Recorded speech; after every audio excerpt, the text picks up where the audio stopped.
The Pareto effect is one of the strangest yet most interesting way of thinking about efficiency and effectiveness.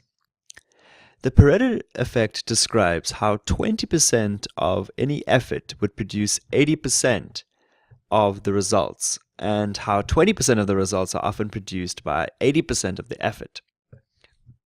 And so Pareto had a garden full of peas, and what he found was that 20% of the pods were actually producing 80% of his peas. And so what he argued was that in any situation, an effective leadership organization, or in his case, he may not have used those terms, but what he argued was that effective teams identify how they can work smartly and not hard, if that makes sense. And so what he developed was this idea that anything that we look at should follow this principle. And so I've put together a little example for you just to show you how this works. What I have here is the instructions of what I'm going to do. We have the category. So let's say you have a budget and you've put together this budget, and what you're going to do is you're going to firstly sum this budget. In other words, sum all of these, and that comes to 5630. On my right hand side I have the cumulative percentage, and what Pareto argues is that the item that takes up a certain part of this budget will ultimately be 20%, right?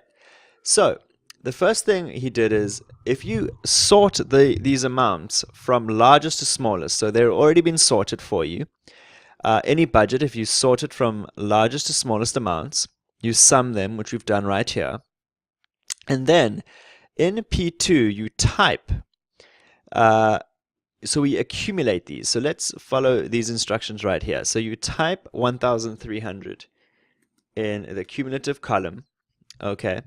And then what you do is you accumulate this. So we say equals this plus this, and we then drag this number down. And what you will find is that the total will then equal this. So every time we accumulate. So what you find here is that what it says is that the item that is the highest on the list actually produces 20% or takes up 20% of the budget. And so this is an example of the Pareto effect taking into account. And I encourage you to play around with this and maybe even make some charts to test out this assumption. Why did I share this with you, and how does this principle apply to you? Well, when you're making decisions, you've got to think about the principle of efficiency and what you can do to make sure that 20% of your day is actually producing 80% of your results. And so the Pareto principle might apply to you as you think about long term. Will 20% of your year in terms of sales produce 80% of your profits? So just think about that in relation to your context, and I encourage you to play around a little bit with the Pareto effect and how it might apply to your work.